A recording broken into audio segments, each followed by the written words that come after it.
que impulsionam a evolução. E na busca por relevância e conexão com o público, o papel dos jornalistas e comunicadores é cada dia mais importante. Queremos ter as vozes mais relevantes e, para isso, estamos abertos a parcerias e novos modelos de atuação. A partir do humor e da música, levamos leveza e diversão para o público na programação da rádio e da televisão. A maioria dos grandes eventos que vêm ao estado são realizados com a RBS, tanto na promoção quanto na produção. Com a Globo, temos em nossa grade os melhores programas de jornalismo e de entretenimento, com as maiores audiências do país. Há 4 anos lançamos GZH, que hoje conta com mais de 100 mil assinantes.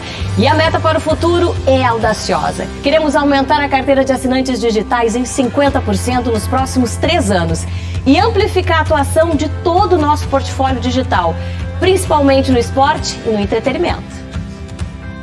Interativo e segmentado. O rádio é sempre atual, é instantâneo, é móvel e pode ser consumido em qualquer lugar. Otimista com a TV aberta no Brasil, a RBS está atenta ao avanço pós-TV digital HD, que prevê tecnologias para personalizar conteúdo, direcionar a publicidade e trazer ainda mais funcionalidades e qualidade. A evolução dos aparelhos de televisão vai acelerar o surgimento de novidades. E pode ter certeza, vamos acompanhar essa transformação. A força da RBS no mercado publicitário reflete nossa forte relação com os gaúchos. Queremos ser parceiro de negócios das marcas que atuam em nosso estado. Acompanhamos a evolução. Combinamos novas ferramentas com a tradição e a liderança dos nossos ativos. Simplificamos as decisões e, com a nossa visão 360, entregamos mais do que se espera de um veículo de comunicação. E tudo isso só é possível graças às nossas pessoas.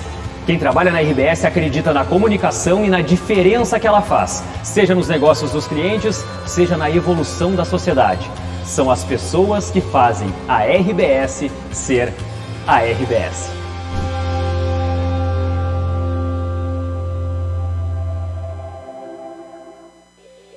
Sabe por que a UX é diferente? Porque tem o teu jeito e fala a tua língua. Somos a universidade com a força da comunidade. Uma universidade que olha para o futuro, que está no ranking das melhores do mundo, mas que também é daqui, a única da nossa região. Estude na UX. Acesse agora mesmo ux.br e saiba mais sobre cursos e formas de ingresso. UX, pessoas em movimento.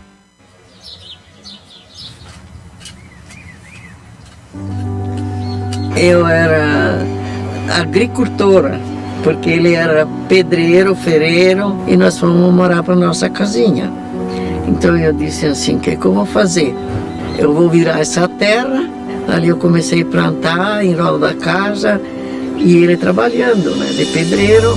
Eu já tinha os 6 filhos. Plantava, vendia, fazia chimia, fazia pão, fazia tudo um pouco para vender, fazia sabão.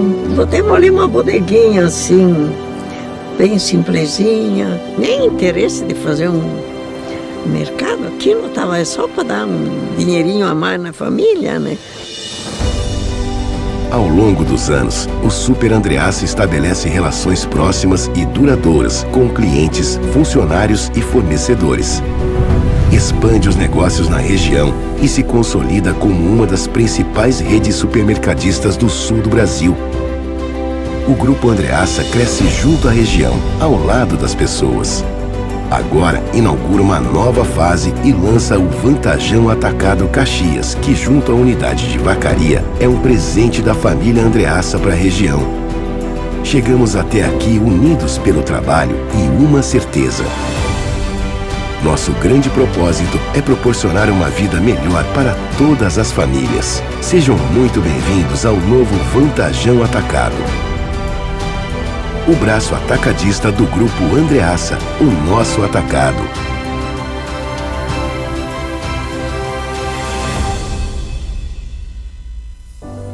Jamais eu plantei aquelas pequenas plantas que deu produto pensando numa coisa tão bonita que é hoje. Em 60 anos de atuação, o BRDE está presente na vida das empresas do Sul. Uma história de desafios superados, de resultados positivos e principalmente de parceria no desenvolvimento e sucesso de nossos clientes. E nesses anos todos, nos orgulhamos de nossa marca ter se transformado em um dos pilares de fomento de toda a região sul. BRDE, 60 anos. Crédito para inovar e desenvolver. É muito bom poder olhar para trás e ver de onde veio o meu resultado. A certeza de eu ter sido preparada para estar onde estou reforça que fiz a escolha certa. O dia em que descobri que poderia aprender tantas coisas novas. A satisfação de vivenciar projetos únicos que marcaram para sempre meu caminho. Quando me foi apresentado o futuro. Saber que meu aprendizado me ajudou a me tornar uma cidadã responsável com a sociedade, indo além dos livros didáticos. Entender as mudanças que 2020 trouxe não tem sido algo fácil. Mesmo que as situações possam ter sido alteradas, existem coisas que realmente importam e nunca saem das nossas prioridades. Como aproximar sentimentos, rompendo a barreira de grandes distâncias. Porque é isso que nos conecta, nos motiva e faz a vida valer a pena. E nós estaremos sempre unindo você ao que realmente importa. Marco Polo, sempre aqui.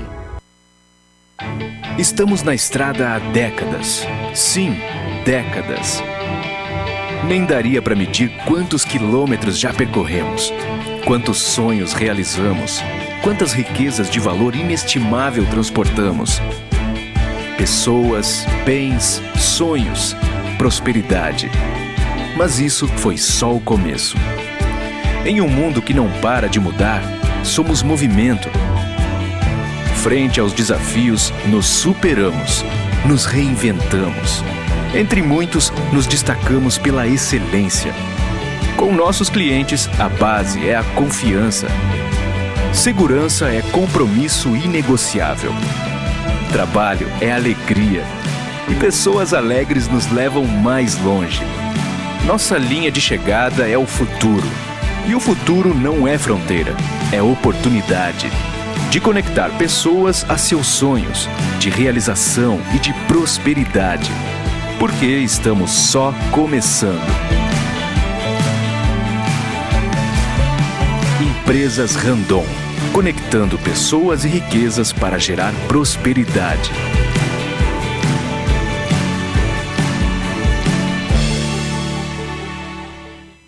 O conforto pra casa, a beleza pra vida, o bom gosto em primeiro lugar. Os momentos que nos fazem sonhar, como é bom contar com quem nos quer bem e estar sempre ao nosso lado também. Móveis Dallas, ambientes feitos pra viver. Móveis Dallas, planejados pra você. No novo site da SIC Caxias, você fica por dentro de tudo o que acontece na entidade e o que temos a oferecer. Agora, você tem acesso a uma plataforma mais moderna, funcional, interativa e acessível. Você pode realizar inscrições aos eventos, divulgar a sua marca e vagas de emprego, assistir a eventos anteriores e muito mais. Acesse siccaxias.org.br e confira.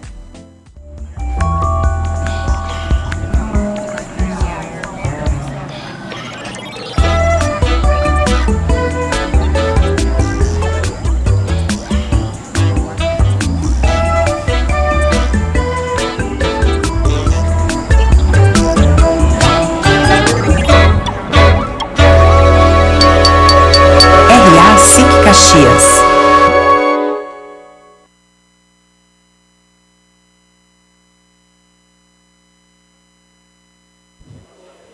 Bom dia. Então, bem-vindos à nossa RA. É sempre uma alegria para nós recebê-los aqui em nossa entidade. Uma saudação, então, ao nosso presidente Celestino Oscar Louro e ao nosso palestrante, que é o advogado e professor de Direito Eleitoral e Improbidade Administrativa do Instituto Gama, de Assessoria a Órgãos Públicos do Rio Grande do Sul. e do Grupo Verbo Jurídico, Antônio Augusto Maier dos Santos. O tema da nossa RA de hoje é Contexto Jurídico Político das Eleições de 2021. E para que vocês conheçam um pouquinho sobre as marcas que são nossas parceiras aqui da RA, convidamos para que acompanhem o telão principal.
Depois de um intervalo de 2 anos, em decorrência da pandemia, a SIC Caxias, então, retoma a solenidade de entrega do troféu Ítalo Victor Bersani.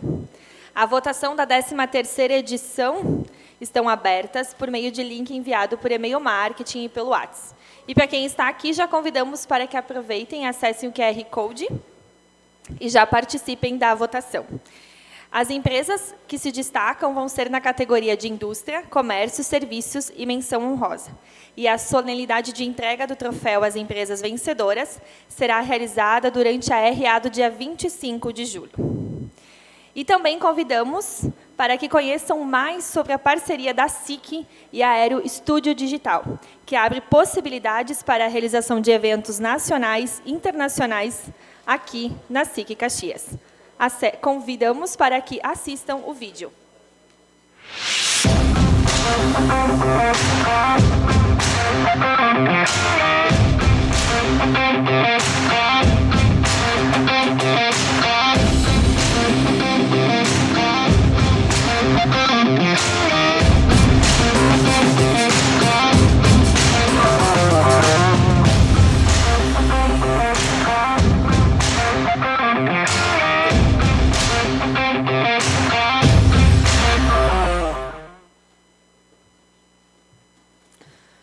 Entre em contato com a nossa área comercial e verifiquem possibilidades, então, para realizar eventos aqui no restaurante, no auditório e alguns outros benefícios e serviços que a nossa entidade oferece.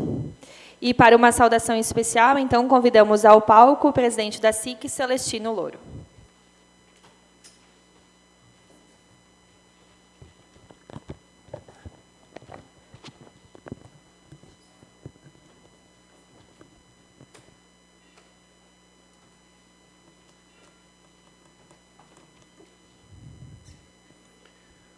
Saúdo o nosso palestrante, o advogado Antônio Augusto Maier dos Santos, a quem agradecemos a sua presença e a escolha por estar entre nós no dia de hoje.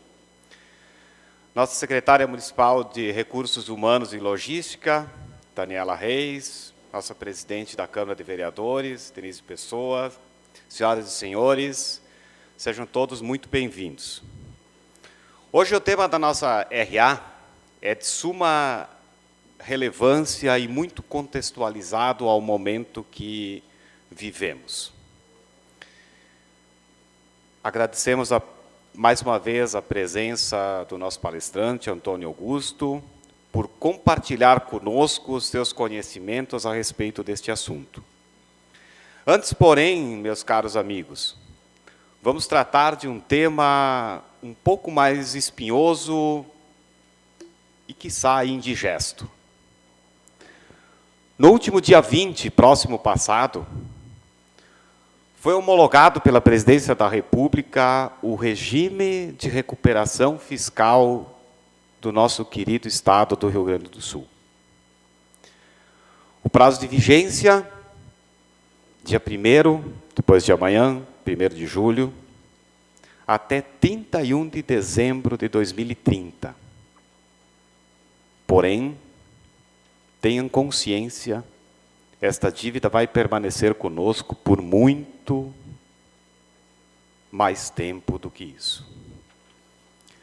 A partir de agora, inicia-se um acompanhamento do plano propriamente dito, com a implantação de medidas de ajuste e o atingimento das metas acordadas com a União.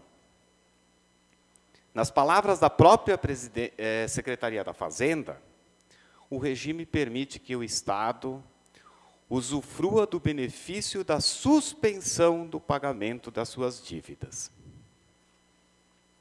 Em 2017, o Rio Grande do Sul já atrasava o pagamento das parcelas da dívida com a União. Não tinha mais fôlego financeiro para os pagamentos que correspondem a cerca de 300 milhões por mês. Com o regime de recuperação fiscal, finalmente se projeta para o futuro a sustentabilidade das contas públicas gaúchas. Tudo bem, tudo certo, né? Mas não vamos falar de futuro. Pelo menos não hoje, né?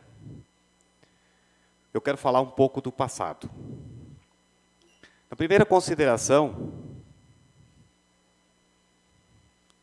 senhores, nós estamos falando de uma dívida que ultrapassa 75 bilhões de reais. E olha que tem fontes que dizem que isso pode ser muito mais. Para quem lida diariamente com números, com cálculos matemáticos, com princípios de ciências econômicas, esses 75 bilhões chocam. Vamos admitir aqui entre nós, é um tapa na cara de cada um de nós, cidadãos. Talvez muitos de nós, cidadãos comuns, não tenhamos a noção sequer do que é que significam 75 bilhões de reais. Fazendo um cálculo simplista, muito simplista, 75 bilhões significa dizer,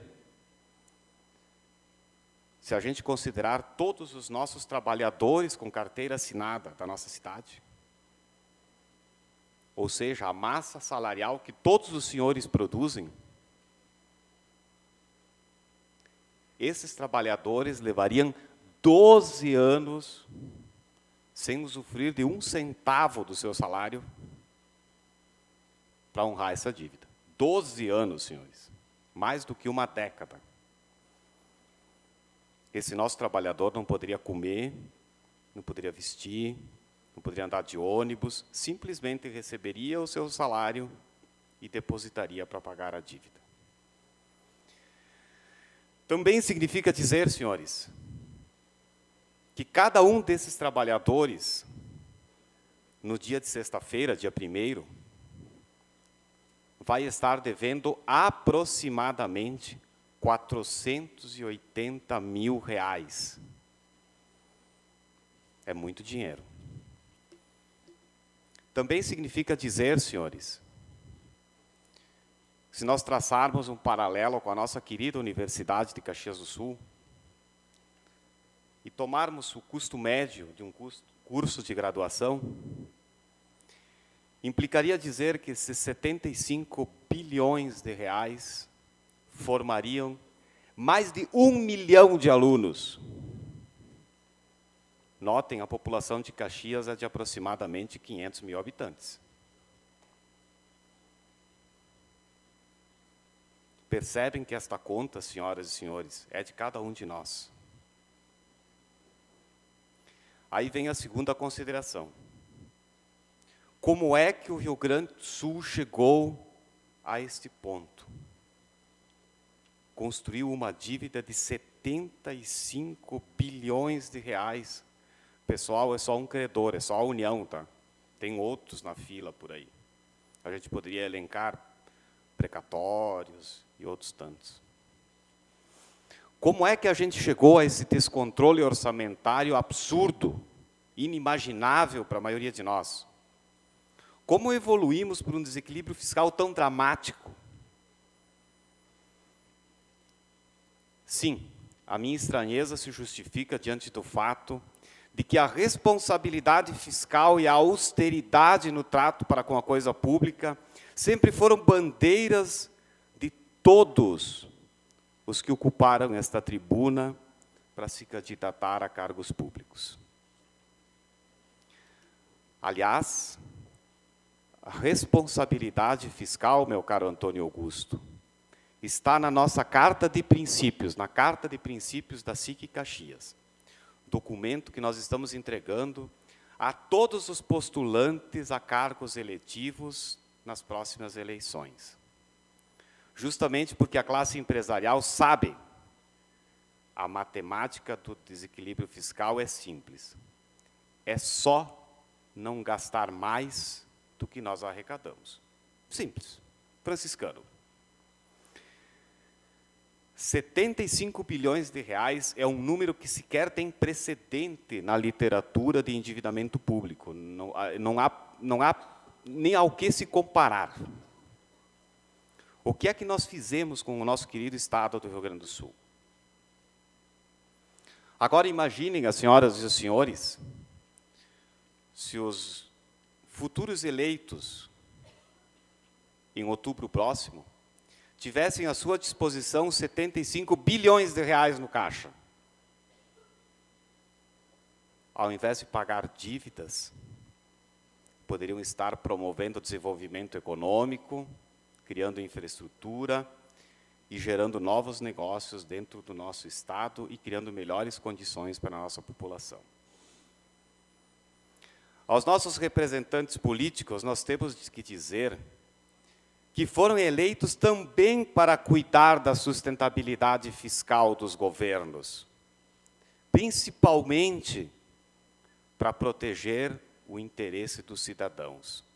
Sim, da maioria silenciosa dos cidadãos, trabalhadores e trabalhadoras que diariamente desempenham os seus ofícios, que no fim são os que vão pagar a conta. Prezar pela responsabilidade fiscal não é papel apenas do Executivo, mas é uma função do Legislativo em qualquer das esferas. Eu não posso me furtar a perguntar: onde é que estavam os demais órgãos de controle de Estado nesse tempo todo? O que é que eles fizeram? Afinal, isso não foi construído em meses, né? Foi construído em décadas. Décadas de irresponsabilidade fiscal acobertada por silêncios. Pois bem, chegamos então, repito, a 75 bilhões, uma cifra estratosférica, de dívida. Em nome da próxima eleição? De populismo? De conveniência política? Por pensar só no mandato? Não existe pensamento de longo e médio prazo, infelizmente.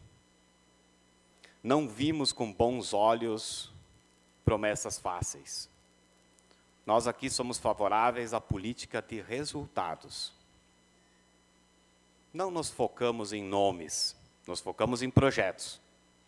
Projetos bem construídos, Antônio Augusto, bem fundamentados, austeros, zelosos com os recursos e, principalmente, projetos possíveis de execução.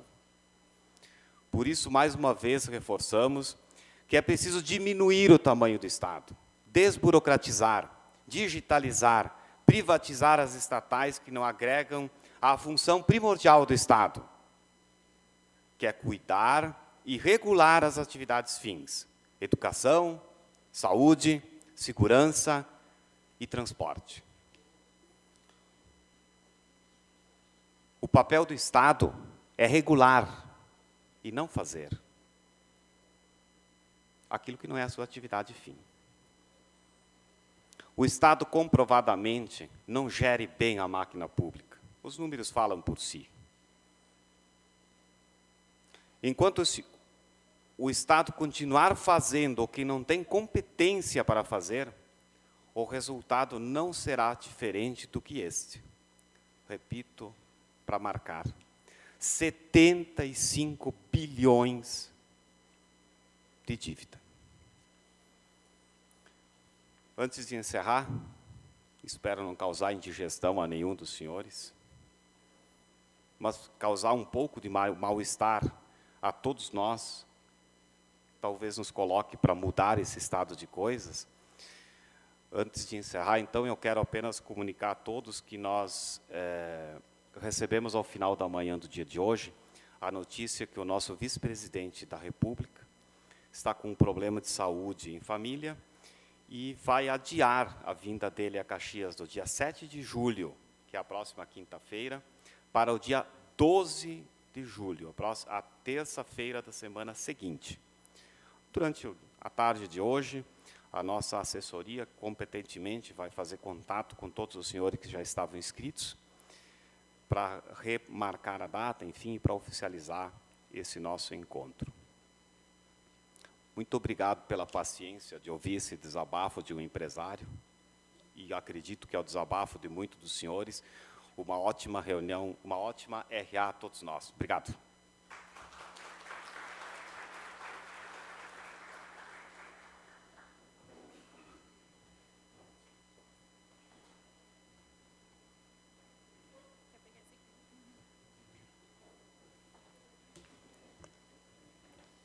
E para a sua apresentação, então, convidamos ao palco o nosso palestrante Antônio Augusto. Antônio, seja bem-vindo. Se o senhor já, vou deixar prontinho aqui o púlpito para o senhor. Pode vir.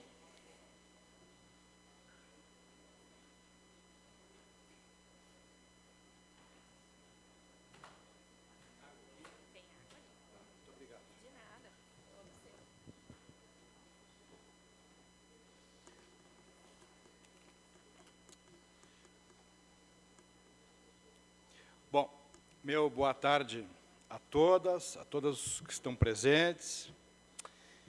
Inicialmente, eu gostaria de reiterar a minha satisfação pessoal e profissional pelo convite que recebi. Confesso-lhes que, embora com quase 3 décadas de advocacia, eu sou meio ruim para protocolo, sou meio atrapalhado para essas coisas, né? Mas eu gostaria de agradecer ao presidente Celestino Louro, o carinho e o afeto com que me recebeu aqui, em nome de todas as senhoras, de todos os senhores.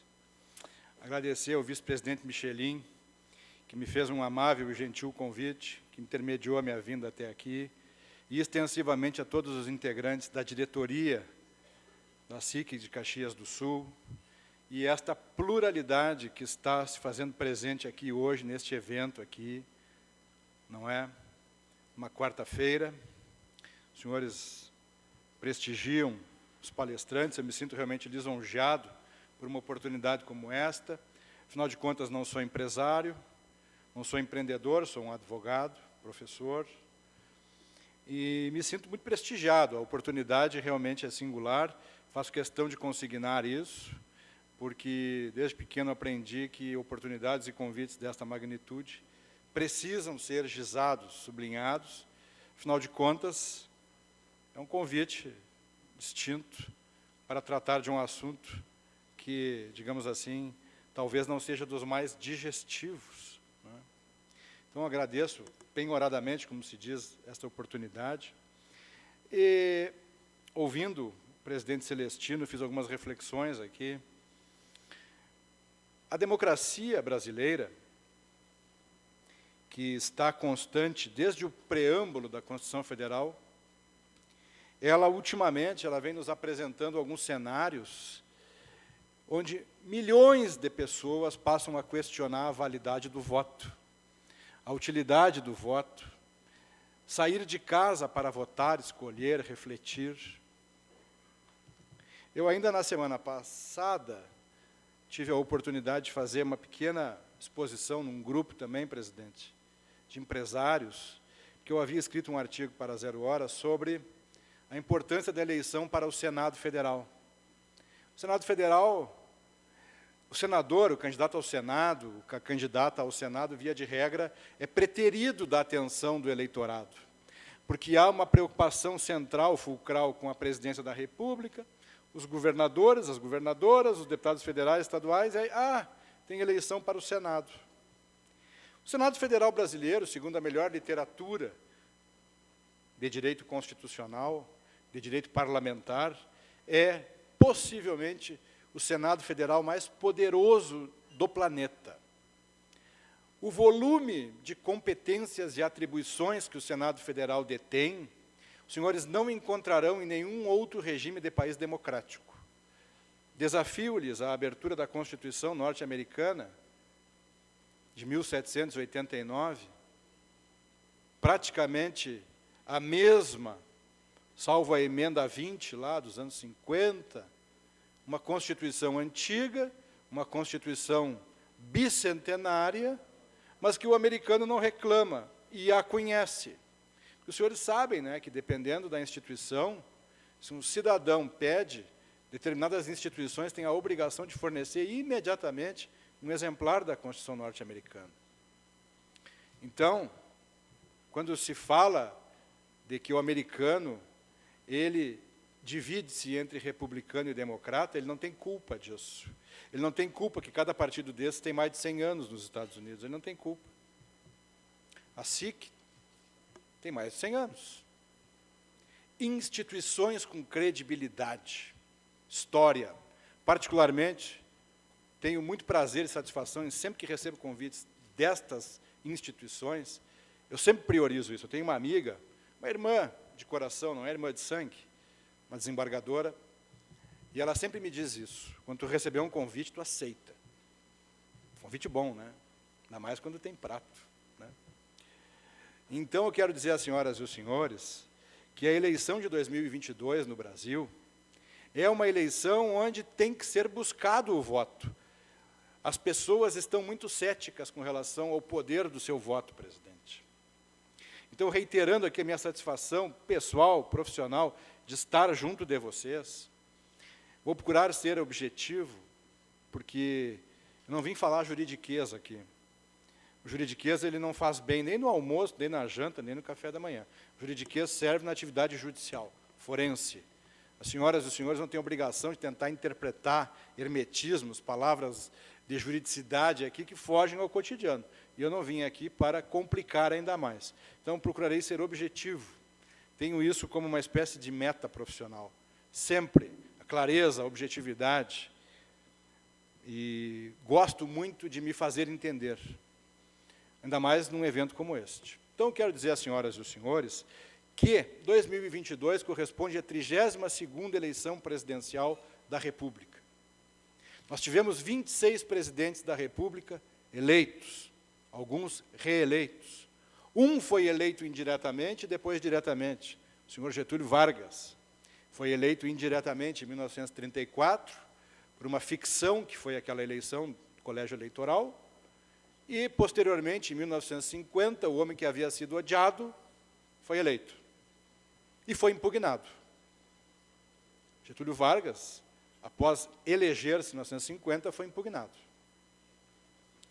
Curiosamente, o mesmo Getúlio Vargas foi apeado do poder pelo general Gaspar Dutra, que foi apoiado por ele na eleição de 1945, em dezembro, dia 2 de dezembro. Posteriormente, então, suicídio do Vargas, todos os episódios, Café Filho, e, posteriormente, quando Juscelino foi eleito, ele também foi impugnado. Não só impugnado, como alvo de um golpe, que queria inviabilizar a posse dele. Entretanto, esses episódios da história, e me parecem importantes, eu, pessoalmente, tenho muita fixação nesses elementos históricos, porque, como dizia o Gandhi, né, se nós não soubermos a história, vamos repeti-la. Essa repetição nem sempre é positiva. Né? Então, o voto em 2022 se tornou um voto realmente de qualquer cidadão, de todo cidadão, de toda a coletividade. O Monteiro Lobato, tinha um personagem, Mr. Lang, e esse personagem, aliás, Monteiro Lobato é muito mais falado do que lido, né? Monteiro Lobato, por este personagem, seu alter ego, dizia o seguinte, que ninguém é eleito pelas intempéries, pelas chuvas, pelas pedras ou pela natureza. É eleito pelo coletivo voto, que é povo. Então, o povo é que resulta na eleição. E ouvindo o que o presidente falou aqui sobre a irresponsabilidade fiscal, ainda ontem à noite, num programa de televisão, eu disse isso. Que é possível identificar, presidente, na linha do tempo, onde começa a irresponsabilidade. Tem alguém. Isso não vem da natureza, como dizia o Mr. Slang. Não, isso é um ato humano. Pessoas falham, mas falham dolosa ou culposamente. Isso eu aprendi no primeiro semestre da faculdade. Então, assim, particularmente, tem muita reticência. Embora seja um advogado eleitoralista, eu tenho muita reticência com certos perfis de homens e mulheres públicas que não têm vocação para a vida pública. A vida pública exige talento, competência, lisura, probidade e vocação. Não adianta reunir os predicados, não tem vocação. Nós temos legisladores que frustram. Observem os recordistas de votação. Observem. Pensem. Lembrem de 2010, 14, 18, os grandes recordistas de votação para o Congresso Nacional, para as Assembleias Legislativas, efetivamente se destacam pelo papel de legislador ou pela política? O Congresso Nacional hoje é dominado por pessoas que trabalham para o Instagram e para o Facebook, para si, não trabalham para o país. A eleição de 2022 é uma eleição que tende, a partir do segundo semestre, a se tornar altamente tensionada. Nós tivemos um episódio da tentativa vislumbrada de terceiras vias. Nunca houve na história da República Brasileira, das eleições presidenciais, um perfil percentual relacionado à terceira via. Sempre houve polarização. 1945, primeira eleição pós-Estado Novo. Gaspar Dutra e Eduardo Gomes. 1950, Getúlio Vargas e Eduardo Gomes. Juscelino. Nós não temos tradição de terceiras vias. Aliás, tornou-se ideia de sacralizar a terceira via. Falo isso como alguém que convive diariamente. Só entre eu chegar aqui e chegar à sala do presidente, eu tinha aqui mais de 200 WhatsApps. Já não vou ler nenhum mais, porque já não dá. É muita informação, mas, ao mesmo tempo, são questões que dizem respeito a um Brasil que vai observar, no segundo semestre, uma judicialização do processo eleitoral. Quero dizer às senhoras e os senhores que hoje, dia 29 de junho, amanhã, dia 30, a partir do dia 3 de julho, domingo, há uma regra na legislação eleitoral que restringe as questões relacionadas às máquinas públicas dos estados e do país. Publicidade institucional, eventos institucionais, gastos públicos, transferências de valores públicos. Isso não é nota de rodapé, isso é texto de lei. Restrições destas naturezas. Por exemplo, o governo federal não pode transferir voluntariamente recursos para os estados. Por quê? A voluntariedade poderia significar, de acordo com o Congresso que legislou, um benefício, um privilégio. E a Constituição Federal e a lei eleitoral falam em isonomia. Isso não faz parte do cotidiano. Porém, é possível fazer uma analogia com a Copa do Mundo. A Copa do Mundo ocorre de 4 em 4 anos. A Copa do Mundo é por quadriênios. Todo ano de eleição estadual e presidencial tem Copa do Mundo. Muito bem. A um determinado momento, os candidatos inundavam as cidades com aqueles santinhos com tabela de Copa do Mundo. Não é verdade? Isso acabou que hoje se tornou pouco atrativo. Por que eu fiz analogia com a Copa do Mundo? Porque, quando começar a aproximar-se a Copa do Mundo, e este ano ela é em novembro, né, a maioria dos brasileiros, vai acabar se envolvendo, de alguma maneira ou de outra, com algum jogo, porque o país para, o mundo para, e todo mundo faz uma escalação da seleção. Então, de 4 em 4 anos, todos os brasileiros são convertidos em treinadores da seleção brasileira. Mas, na política, nós temos eleição de 2 em 2 anos, diretor Pitinini. De 2 em 2 anos, temos eleição no Brasil. E as pessoas parece que são compelidas a tornarem-se, minha amiga Flora Manha Bosco, como se essas pessoas fossem expertas em política. Não é possível. As pessoas não têm o mesmo interesse por política e eleição. O fundamental é que isso existe. Nenhum país do mundo tem uma militância partidária ou uma cidadania contínua. Isso é lá do tempo da Roma Antiga, que inclusive fracassou. Então, eu dizia na reunião com o presidente e a diretoria que nós temos hoje um Supremo Tribunal Federal e um Tribunal Superior Eleitoral que tendem ao natural, agora no processo eleitoral, a polemizar. Há uma polemização não latente, mas acontecendo.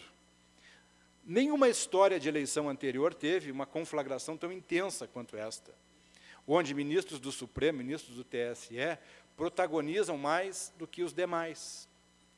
Não é praxe que ministros de tribunais superiores tenham uma visibilidade tão intensa em torno de questões relacionadas às eleições. O Poder Judiciário ele é instigado, provocado, acionado a manifestar-se.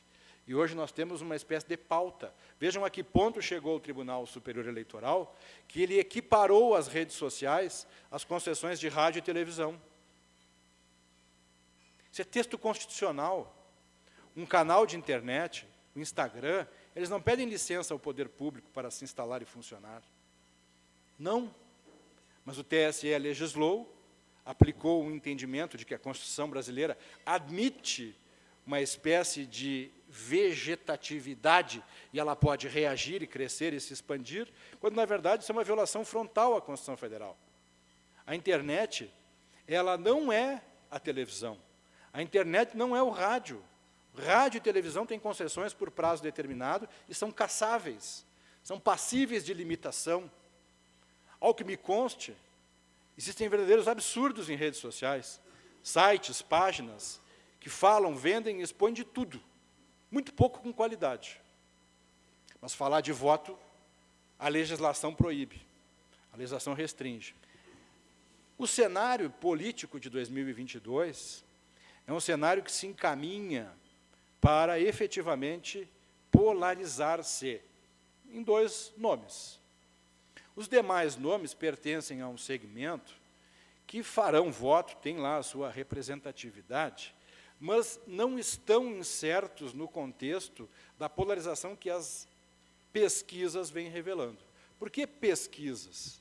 Porque as pesquisas eleitorais no Brasil hoje, elas são alvo de... As pessoas têm receio, são receosas, céticas, em tudo. Pesquisas políticas, de consumidor, de audiência de rádio, audiência de televisão. Por quê? Porque, infelizmente, elas acabaram transformando-se em vilãs por conta de máculas por alguns desses institutos, não todos. E em 2022 não tem sido diferente. Ressalto e lembro aos senhores, ou informo a quem não sabe, que em todo ano de eleição, seja eleição municipal ou eleição geral e presidencial, a partir do primeiro dia útil do ano daquela eleição, toda pesquisa eleitoral que tiver por objetivo a sua divulgação de dados percentuais, ela necessita ser registrada num órgão da Justiça Eleitoral. Se é uma eleição municipal, no cartório eleitoral. Se é uma eleição estadual, no TRE. Se é uma eleição presidencial, no Tribunal Superior Eleitoral. Entretanto, dadas as mutações, vocês vejam que a Copa do Mundo agora acontece em novembro. Estão falando em Copa do Mundo de 2 em 2 anos. Por que, mais uma vez, o futebol? O futebol é um parâmetro global. Parâmetro global. Então, se o futebol está se adequando, se o futebol está, no plano mundial da FIFA, adequando-se, e o presidente falou aqui que o mundo é digital, que o mundo hoje é um mundo que vem restringindo o papel, a política também tem que se reciclar. A reciclagem, insisto, a questão relacionada às eleições parlamentares. Tenho defendido isso, junto com as candidaturas independentes e avulsas. Eu entendo que é chegada a hora do país ser democrático de verdade e pensar na ideia de pessoas concorrerem a cargos eletivos sem filiação partidária. 81% dos países do mundo têm candidatura avulsa ou independente. As pessoas concorrendo sem aquela parafernália partidária, aquilo intoxica às vezes. Tem que ter muito estômago, bilis, oxigênio, tem que ter muito em abundância para aguentar. Por quê? Porque às vezes é cansativo, para não dizer tóxico. Então, candidatura avulsa ou independente.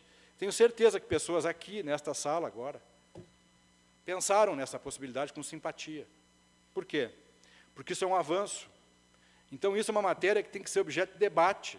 Candidatura avulsa ou independente, restrição de propaganda eleitoral 15, 10 dias antes da eleição. Tem um condicionante psicológico fatal nisso. Revelação de dados que condicionam pessoas, não como nós, num outro Brasil. Num outro Brasil. Eu tenho um cliente num estado da federação que busca modernizar o estado com distribuição de água, energia elétrica, mas tem uma cadeia de pessoas interessadas em manter essa situação da Idade Média, pré-histórica, porque isso gera outras vantagens. O mundo tem que mudar, o Brasil precisa mudar. E com relação a essa questão da política, tem que mudar também. No Congresso Nacional, nós temos pessoas hoje decididas a postular por essa matéria. Por quê? Porque isso é uma evolução. Se nós tivéssemos candidaturas avulsas no Brasil, certamente o nível de independência seria outro. Por quê? Porque nós chegamos na eleição de 2022, onde cada vez mais os partidos interessam menos.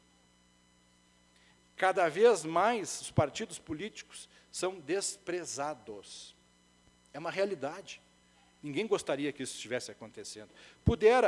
Nós temos 35 partidos políticos e 94 buscando registro no Tribunal Superior Eleitoral. É um hiperpartidarismo. Tem mais partido político que letra no alfabeto. O Brasil é um país tão estranho que o Brasil tem 4 porquês. 2 com acento, 2 sem, 2 separados, 2 juntos.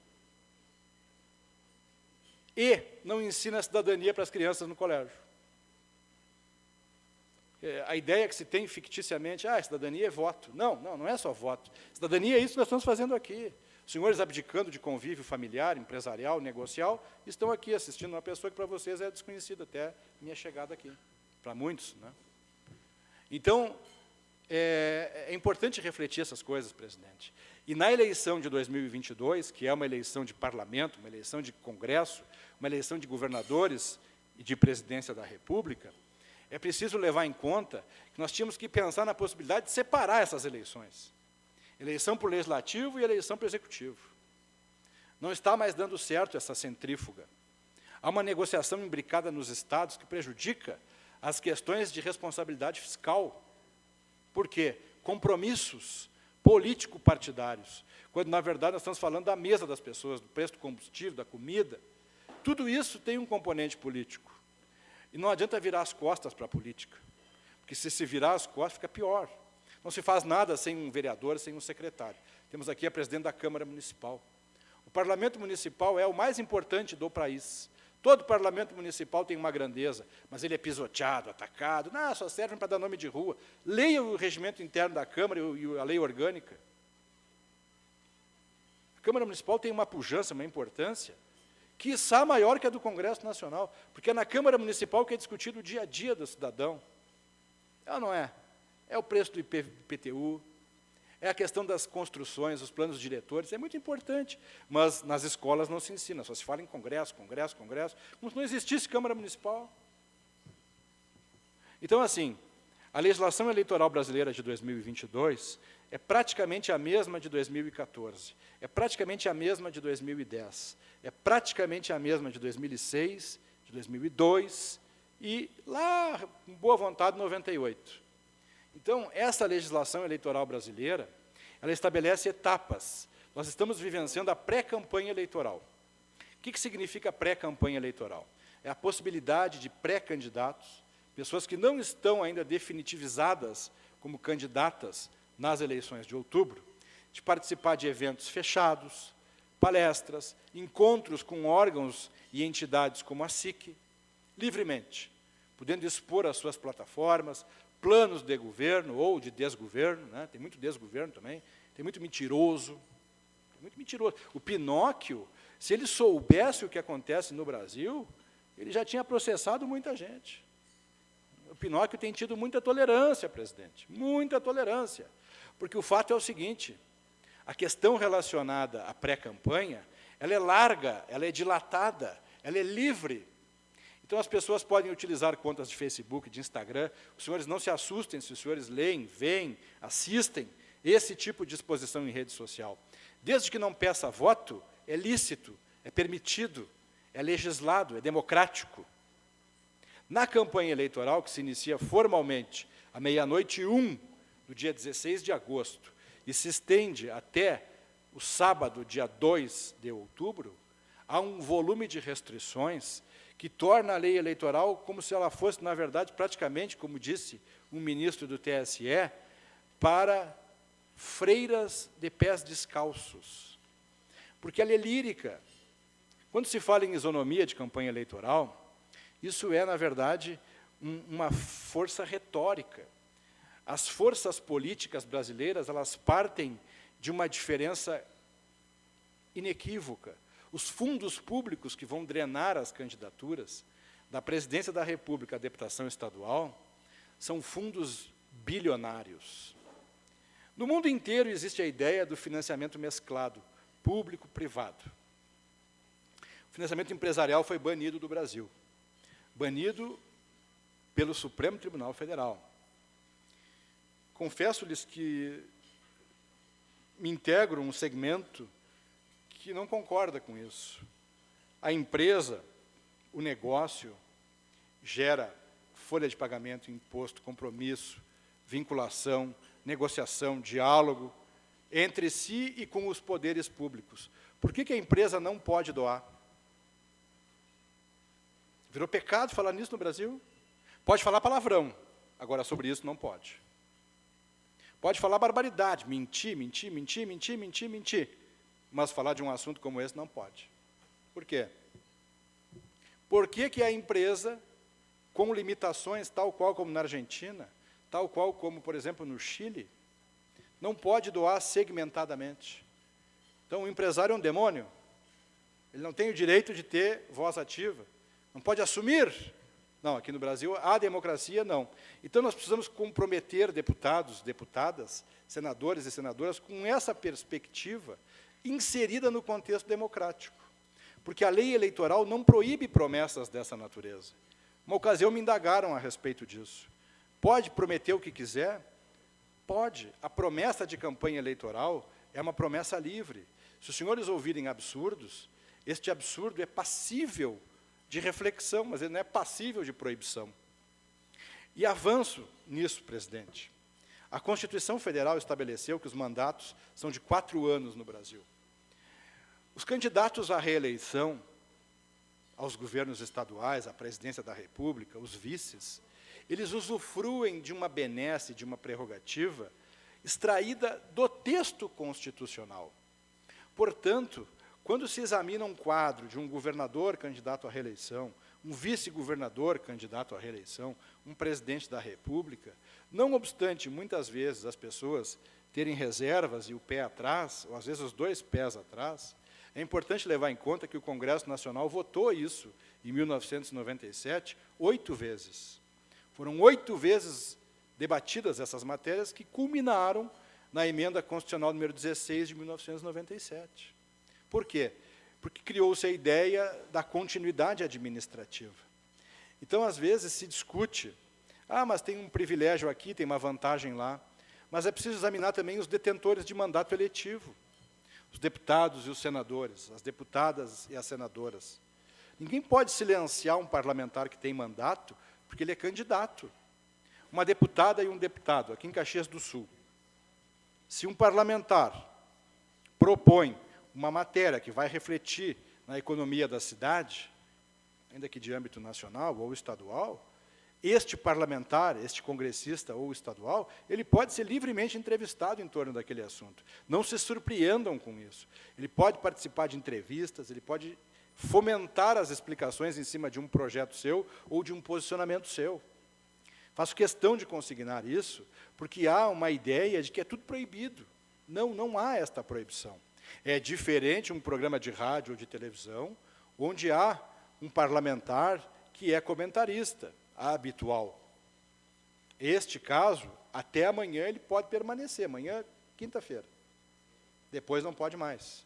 Orientação do Tribunal Superior Eleitoral fixada em resolução. Então, não estranhem se um parlamentar que vá concorrer à reeleição ou a outro cargo eletivo preste informações, explique-se, enfim, debata radiofônica ou televisivamente.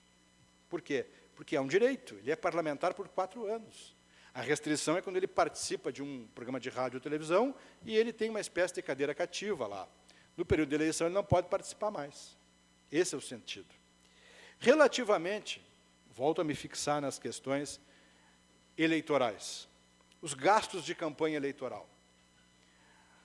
A campanha eleitoral tem um momento muito delicado relativamente ao seu fluxo, que é a arrecadação de valores e os gastos desses valores. Tudo isso hoje é estabelecido eletronicamente e todo e qualquer tipo de doação ou gasto é abastecido na respectiva conta do candidato na internet e encaminhada à Justiça Eleitoral. Aquilo tem que ficar ostensivo. Qualquer movimentação ela é identificável. E há uma etapa posterior à eleição, que é a prestação de contas.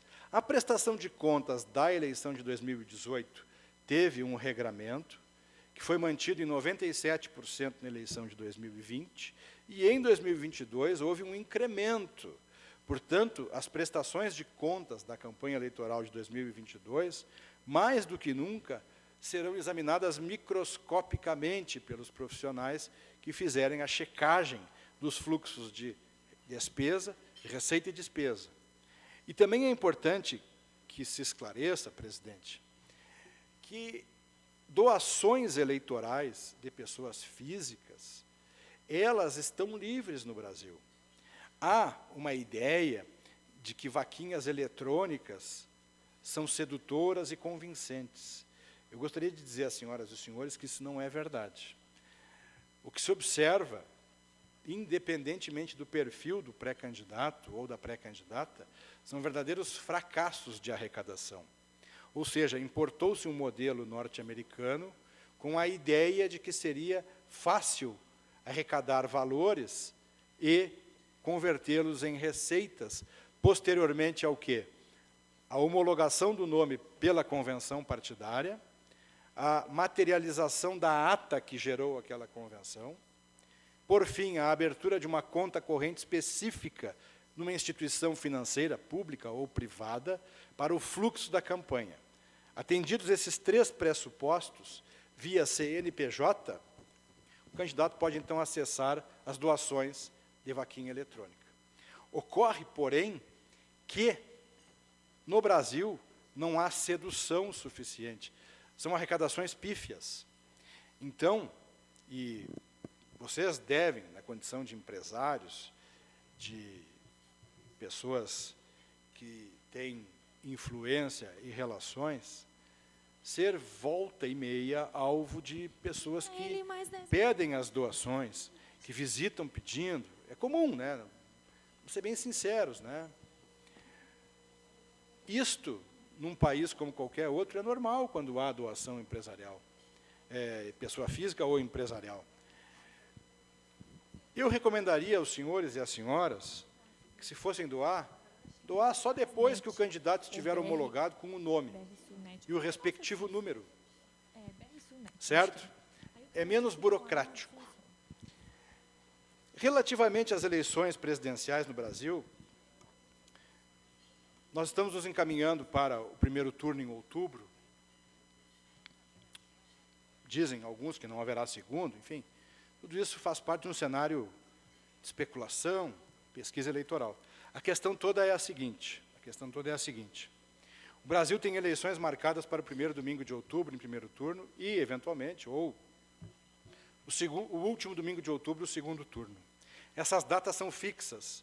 Nós tivemos eleições anteriormente, 3 de outubro, 15 de novembro, e lá na Primeira República as eleições aconteciam em 15 de março e a posse do presidente era em outubro. Vejam a diferença. A Primeira República, ou a República Velha, ela não é nem digna de registro em matéria de eleição presidencial e de elementos, assim, digamos, de resultados, né? Quem coletava os dados era o Senado Federal. Não precisa dizer mais nada, naquela época lá, né? Relativamente à legislação eleitoral que nós temos hoje em vigência no Brasil, me filio à corrente daqueles que a entendem como insuficiente e precária. Nós precisaríamos ter mais liberdade com relação a movimentos de expressão dos meios de comunicação. Os meios de comunicação ficam restringidos, porque às vezes uma adjetivação, um ponto de vista, uma explicação, acaba contrariando A, B, C, D, ou todos eles, e gera um debate judicial. Então, a legislação eleitoral ela precisa ser flexível com relação aos meios de comunicação. Nós temos uma ficção jurídica que é o debate. O debate no Brasil, na pré-campanha, é um debate com um formato muito mais livre do que o debate da campanha. Na pré-campanha, a emissora de rádio ou televisão, ela convida quem ela quiser a participar de entrevistas de rádio e de televisão. No período da campanha oficial do calendário, ela precisa convidar, é compulsoriamente obrigada, ela é compulsoriamente, digamos assim, estabelecida a convidar candidatas ou candidatos de partidos, federações ou coligações que não tem 1% numa pesquisa eleitoral, mas tem 5 congressistas. Então, nós vivemos, na verdade, um cenário fictício nesse episódio. Então, e falo às senhoras e aos senhores, até por uma convicção pessoal de DNA, de filho de jornalista, ouçam, mesmo que o programa não seja tão bom, mesmo que o programa seja bom, 8 ou 80, 88, ouçam. Porque é sempre importante, porque muitas pessoas têm aquela ideia, né? Ah, eu vou votar domingo, vou lá e vou embora. Ah, fiz o que eu tinha que fazer. Sim, fez o que tinha que fazer, depois critica o deputado, a deputada, o senador, a senadora, porque esquece que naqueles minutos, naqueles poucos segundos, entregou não um cheque em branco, mas o antigo talão de cheque em branco. Né? E outra coisa, a participação. Né? Eu sou muito provocativo quando eu vou em algumas palestras, e aqui eu não vou ser diferente. Não vou, não consigo ser diferente. Nós temos tempo, nós estamos falando assim, uma eleição estadual, né? Estamos a 1h e pouco de Porto Alegre, não é fácil, não é comum todo mundo ir. Mas, por exemplo, eu digo, presidente, para alunos, em palestras, em eventos, que as pessoas vão até, sobretudo a Câmara Municipal, levantar aqueles cartazes, né, com homenagens aos vereadores, é só barbaridade, só. Vai a evento, festa, dentista, shopping, enterro, vai aonde for, mas não tira 1 hora por ano para ir até a Câmara Municipal e assistir uma sessão. Ah, não tem saco. Não tem saco? Paga IPTU? Aham. Gosta? Então vai até a Câmara. Civilizadamente. Vai assistir o trabalho do vereador, da vereadora. Não é só nome de rua. Eu fui procurador municipal, não é só nome de rua. Então, assim, a democracia tem a questão da participação. Vai a Porto Alegre, é utópico o que eu estou dizendo? Pode ser, mas eu não me importo. É preciso saber o que está acontecendo e visualizar isso. Ir até a Câmara Municipal, assistir uma sessão, uma homenagem, e verificar a minha vereadora, o meu vereador, que pena, o meu ficou na suplência. A questão da visibilidade da política. A política não é uma abstração.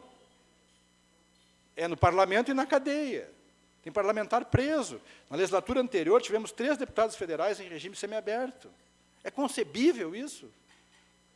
Não é concebível. E, em 2022, um punhado de ex-fichas sujas que tiveram seus processos não por absolvição, concorrerão a cargos legislativos no país afora. Pessoas que não tiveram absolvição, parlamentares, ex-parlamentares, que, na verdade, tiveram seus processos nulificados. Algumas com repercussão nacional. Estarão de volta, serão eleitas, porque o Brasil padece dessa questão da memória e desagrava pessoas com esses perfis. Lá, na Câmara dos Deputados, no fim da legislatura de 2015 até 2019, 2 deputados federais e 1 senador cumpriam pena no regime semiaberto, se recolhiam em presídios. Eram os primeiros, por força de despacho judicial, a se apresentar na Câmara e no Senado. Trabalhavam de segunda a sexta-feira. Que exemplo, né? De segunda a sexta-feira, tinham que marcar presença lá, sob pena de fechado. Então, todo mundo virou mocinho. Nós temos aqui uma tolerância que me parece grosseira. O Congresso Nacional funciona de terça a quarta. Brasília foi inaugurada numa quinta-feira. Sexta-feira foi feriado. Na segunda-feira não teve quórum no Congresso Nacional. Perdemos o avião, não sabíamos onde ficava. Assim, vai ver que Brasília ficava em Marte. Então, já foi errado o começo. A geografia do poder, a nossa Calcutá aerodinâmica, cedia os poderes da República.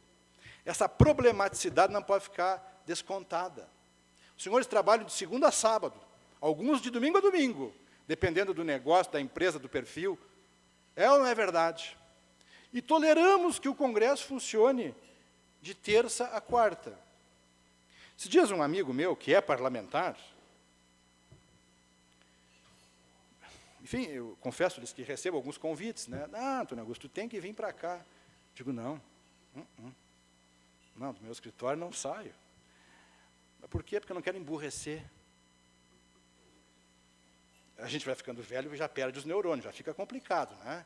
Então, vai para um lugar onde as pessoas não falam concisamente, falam por hermetismo, por senha, data vênia. Né? Então, presidente, já explodindo aqui os 10 minutos que eu fui advertido, já tomei um cartão amarelo roxo, eu queria dizer que o voto é importante. A palavra voto, hoje, no Brasil, ela é meio demonizada. Eu não quero votar. A abstenção. O voto é um mecanismo que viabiliza com que as coisas possam ou não acontecer. Mas o mais importante é essa presença, essa questão de Câmara Municipal, por exemplo. Eu gosto muito dessa questão do hiperlocalismo. O vereador lá em Porto Alegre, uma vez, brincou comigo. Doutor, o senhor vai na nossa comissão lá, vai lá nos prestigiar. E eu sabia que era só um trololó e tal. Um dia eu fui. Na semana seguinte eu fui lá. Passei aí outras vezes. Enfim, gosto dessa atividade, já tive clientes na Câmara Municipal, em Porto Alegre, na Assembleia Legislativa. Mas a questão toda é que nós não podemos nos distanciar de tal forma, porque o poder político existe, não se faz nada. Não se faz nada sem a relação entre o privado e o público. Porque também é impossível imaginar, e aqui sou bem franco, eu não consigo imaginar uma pessoa que nunca teve um negócio, que nunca teve uma responsabilidade, que nunca teve um compromisso com a geração de alguma coisa, a um determinado momento, porque ela é amiga do rei ou sobrinha do príncipe, ela seja diretora de uma coisa, superintendente de uma coisa. Porque ela não sabe a diferença entre uma duplicata e uma promissória. Mas aí vira diretor. Não pode falar, tem que falar com um assessor. Então, fala com a Aspone e não fala com a pessoa. Nós temos que romper isso pelo voto, com um grau de comprometimento. Porque nós chegamos a um patamar tal de desprezo pela política, que esse volume de dinheiro público oriundo do fundo partidário e do fundo eleitoral, ele se aproxima da indecência. Nós chegamos a um momento da imoralidade pública. Nós temos o conceito de moralidade pública do artigo 37 da Constituição Federal. Coitadinho do artigo 37, é que nem o Monteiro Lobato, é mais falado do que lido. Mas a moralidade pública é o primeiro dos elementos ali após a legalidade. Se isso extrai-se do orçamento, presidente, é preciso que nós tenhamos a noção de que nós não podemos mais nos conformar com essas coisas. E a legislação eleitoral e a Constituição não nos proíbem de fazer isso. Então, diante desse cenário, eu agradeço a atenção das senhoras e dos senhores, espero que a refeição tenha sido mais fácil de digerir do que esse assunto aqui. Confesso-lhes que falo isso até dormindo, tenho uma paixão por esse assunto desde muito tempo, abdiquei de carreira pública para ser advogado, resisto bravamente a alguns convites que recebo para deixar a advocacia, mas seguro o cabo da espada, gosto disso ainda, e me sinto lisonjeado por ter participado de um evento com essa estrutura, com essa organização. Já acabei com a organização falando aqui bem mais que os 10 minutos, né? Mas aqui não tem multa, né? Então dá para falar. Espero não ter enfastiado as senhoras e os senhores e lhes dizer que a democracia ela pode ter as suas falhas, ela pode ter candidatos e candidatas inconvincentes, mas é imperativo que, dentro de um cenário, se extraia algum nome e se pense que, bom, vou comprometer essa pessoa. Talvez o vínculo com o eleito seja uma alternativa. Sugestão, visitar frequentemente parlamentares, fazer-se ativos e, com toda sinceridade, independentemente da questão partidária, da questão eleitoral, que até gerou uma dúvida se eu falaria sobre partido político aqui, né? Mas eu gostaria muito que Caxias do Sul tivesse representatividade na Câmara Federal e na Assembleia Legislativa. Caxias do Sul é uma cidade importante. O senador Lazier Martins veio aqui esses dias, né? E, para o azar dele, ele me conhece desde criança. Ele disse que Caxias do Sul é uma reserva de prosperidade, que isso aqui é realmente... Eu confesso que gosto muito de Caxias. Eu perdi a conta de quantas vezes vim aqui. Eu conheço praticamente todos os hotéis aqui de Caxias. Então, eu queria ressaltar aqui a importância do voto, presidente, mais do que nunca, até porque ele é um direito e dever. Então, dito isto, como dizia o meu amado pai, estamos indo embora. Obrigado.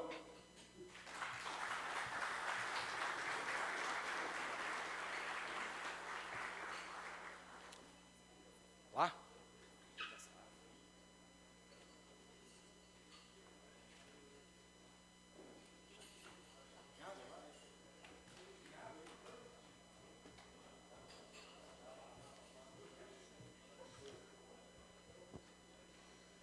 Antes de nós passarmos, então, para o nosso tradicional momento das perguntas, nós iremos fazer um sorteio da nossa vitrine RA de hoje, que contou com a ação da nossa associada Escola São Pelegrino.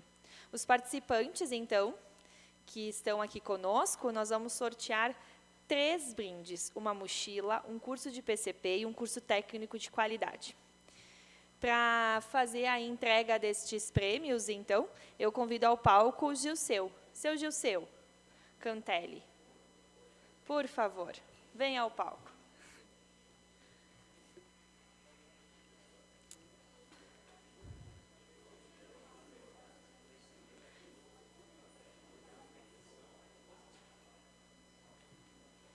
Eu preciso, seu Gilceu, 3 números, por favor, de 1 a 80.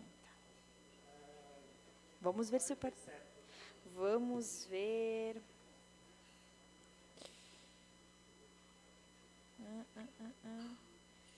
Milena Martinelli Croda. Se encontra a Milena? Pode vir ao palco, Milena. Parabéns, você ganhou uma mochila. Sim, vamos fazer... Próximo número, seu Gilceu. Para o curso de PCP. Número 29. Ah, o nosso sempre presidente Gasparim. Presidente, o senhor ganhou um curso de PCP.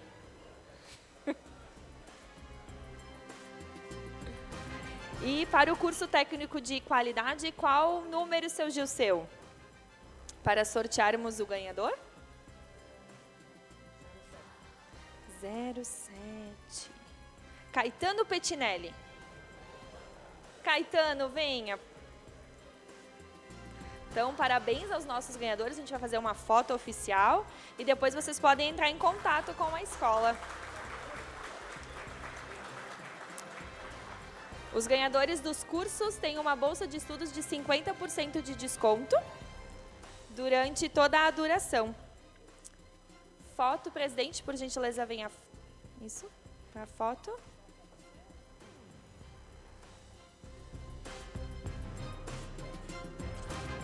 Obrigada.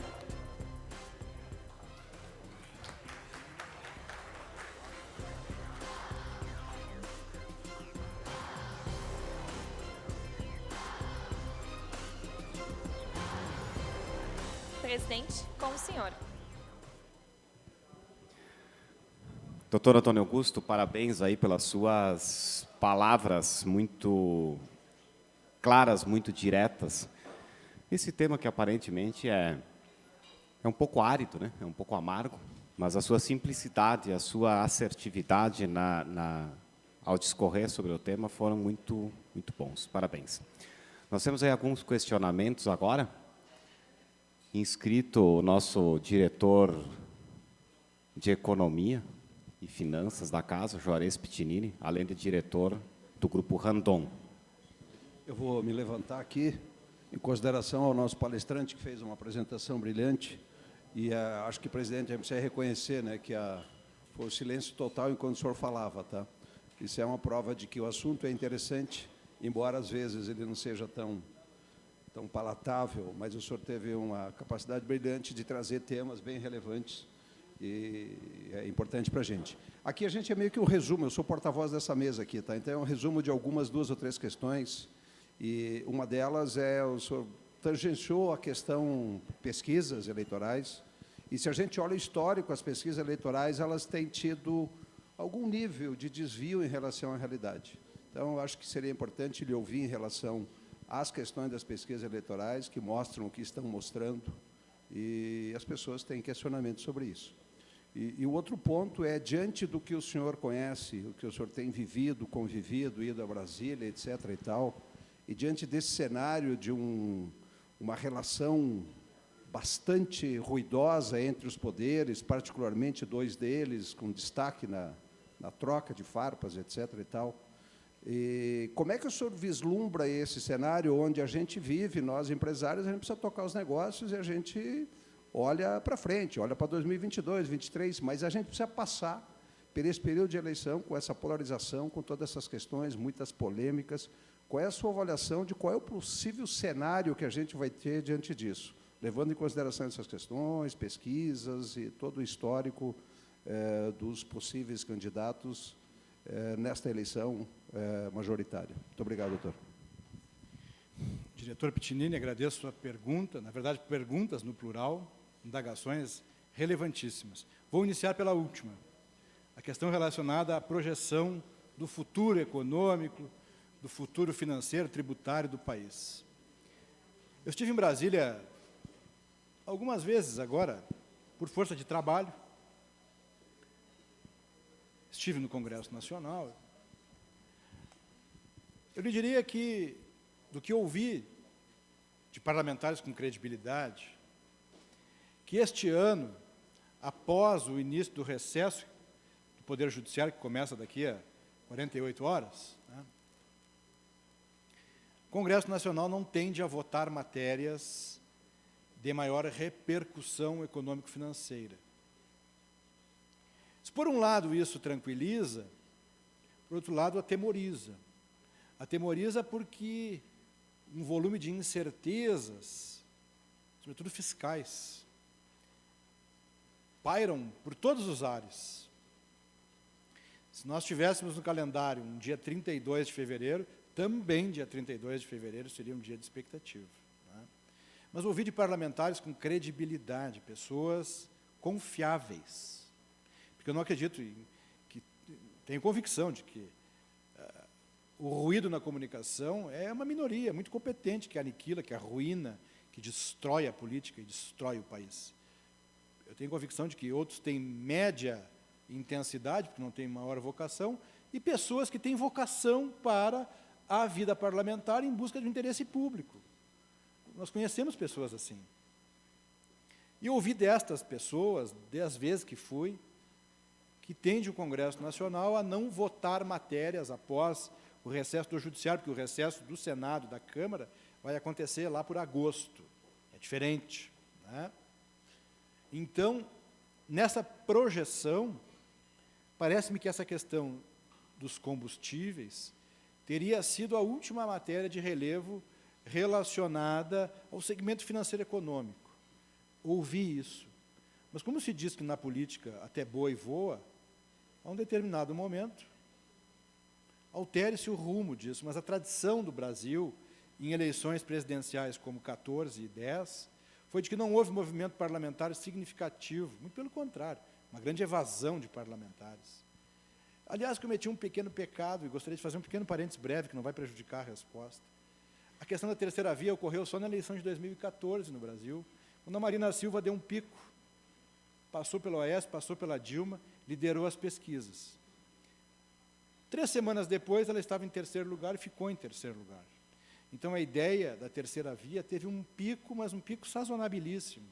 Nós não temos tradição de terceiras vias, à exceção das eleições estaduais e nas eleições municipais. Não é verdade? É bem diferente. E o embate também, ele encrua por conta das reeleições. Há quem reexamine a ideia da reeleição. Fecha parênteses, essa informação que eu lhe repasso, e repasso aos senhores e às senhoras, diria, se jornalista fosse, fontes confiáveis, pessoas respeitáveis e respeitadas. A primeira pergunta que o senhor faz é uma questão relevantíssima, uma questão assim proeminente no cenário nacional. Eu diria que republicano, que é uma palavra que muitas vezes é utilizada indevidamente. Mas o país é uma república. A república significa rotatividade no exercício do poder. O poder é permanente, mas a rotatividade é da titularidade.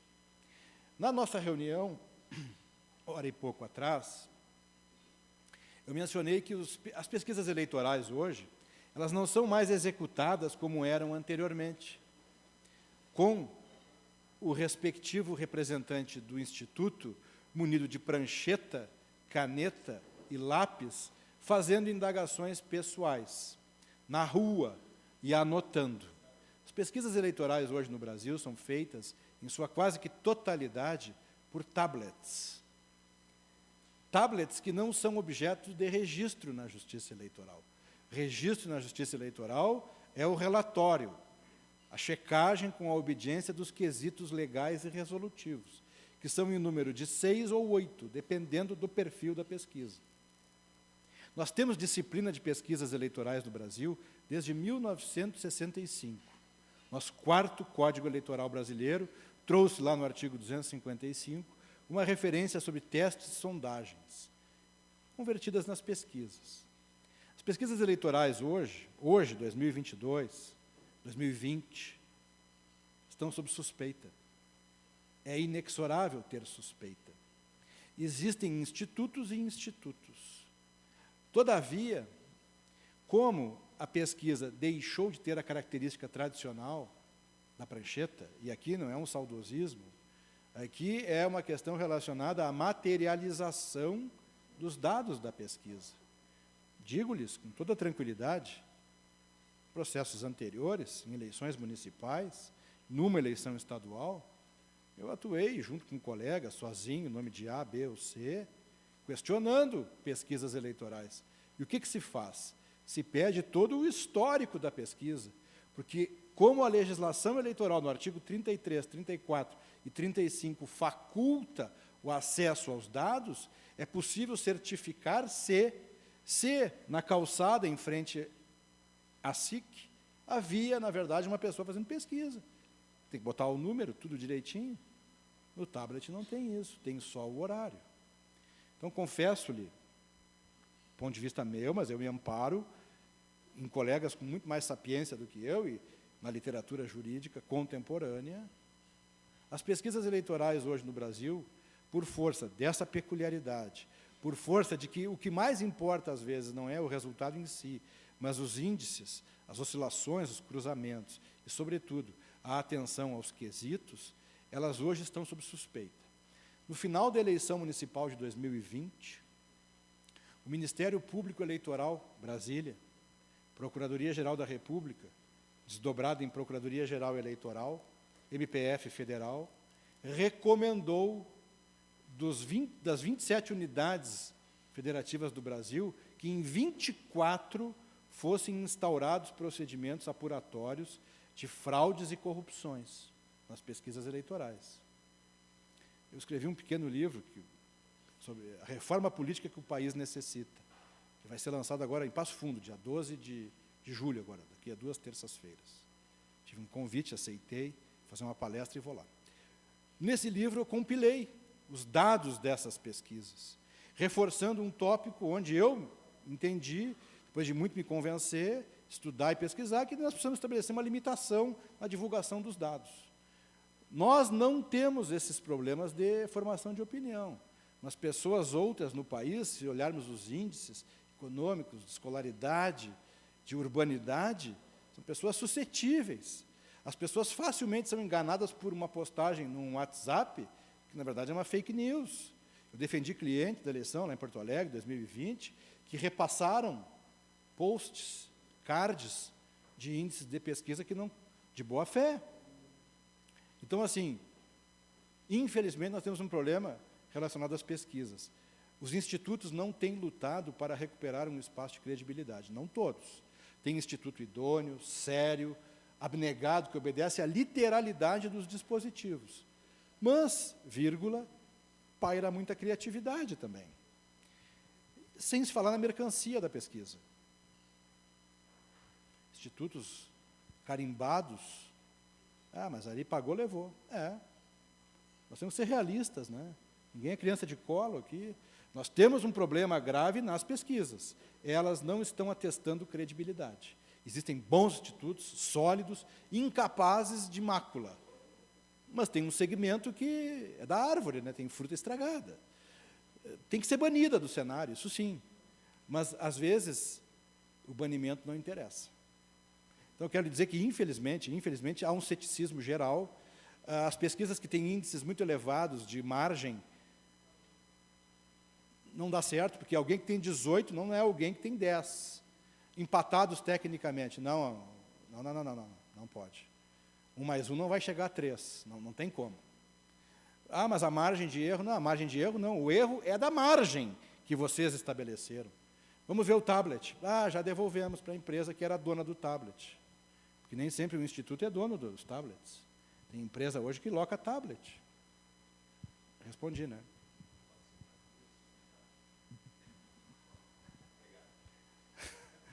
O senhor quer um nome? Posso dar, presidente?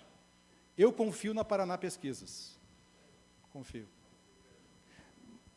É um instituto auditado. Auditado.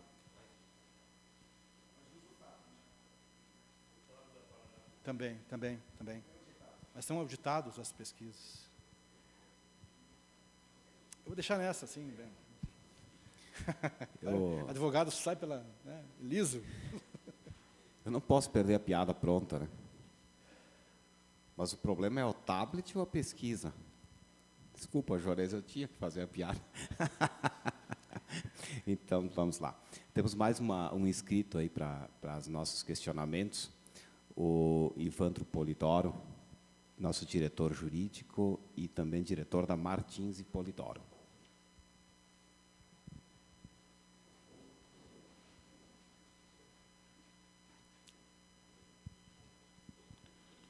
Doutor Antônio Augusto, muito bom ouvi-lo falar, embora os dois assuntos tocados hoje pelo senhor e também pelo presidente foram, sim, indigestos. Preciso dizer isso. Doutor Antônio Augusto, o senhor tangenciou, obviamente, pelo tempo, né, que temos, 3 questões importantes nas suas considerações. Reformas necessárias de legislação, escolher bem candidatos e acompanhar esses candidatos. Acontece que nós temos, no Brasil, a questão das eleições majoritárias e as proporcionais, ambas passando por partidos. Os candidatos, né, obviamente, passando pelos partidos. Na minha modesta opinião, e essa é só uma opinião, que nós, meros eleitores, nunca escolhemos os candidatos. Nós fizemos uma escolha entre as opções que nos são dadas, o que o senhor também, de uma certa forma, tangenciou. Gostaria, então, da sua opinião com relação a essa questão, especialmente das eleições proporcionais, com relação a esse assunto, solução disso e repercussão na questão da governabilidade, porque na majoritária poderemos ter um eleito e a sua base dentro de uma Câmara, dentro do Congresso, completamente diferente em razão das proporcionais. Era isso. Muito obrigado. Agradeço as suas ponderações. Eu vejo assim, com nitidez. O senhor foi muito feliz quando o senhor disse que nós, na verdade, homologamos nomes que já vieram em pratos feitos, né? Por isso que eu defendo a candidatura avulsa, porque ela vai funcionar como um míssil. Imaginemos a SIC com um candidato a deputado federal, estadual, promovido, patrocinado, propagandeado. Penso assim. Por quê? Porque é segmento. Eu sou fã de segmentos. Eu não entendo mais a política como ela universalizada em termos de representatividade. Nós temos um problema grave na política, em ordem crescente, um crescimento vegetativo, que é a bandidagem assumindo mandatos. Não sou promotor de justiça, mas meu grau de relação é bem intenso. Lecionei na escola do Ministério Público, tenho amigos, amigas. Ouço muitas coisas de pessoas que vivem nisso.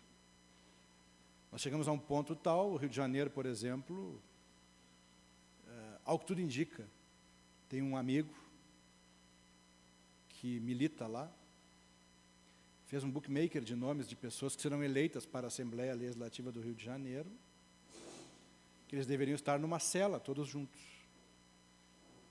Mas terão imunidade parlamentar. Então, nós chegamos a um momento tal que nós nos tornamos reféns disso que o senhor menciona. Então, eu prometi para meus filhos isso, que eu vou defender essa candidatura avulsa e não sou candidato. Mas eu penso que isso é necessário para o país.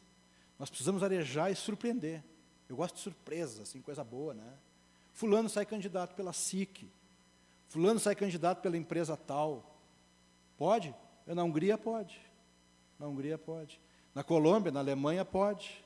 No Chile, se o senhor abrir a legislação eleitoral chilena e o que sobrou da Constituição que eles destruíram agora, vai ter lá, destruíram, né?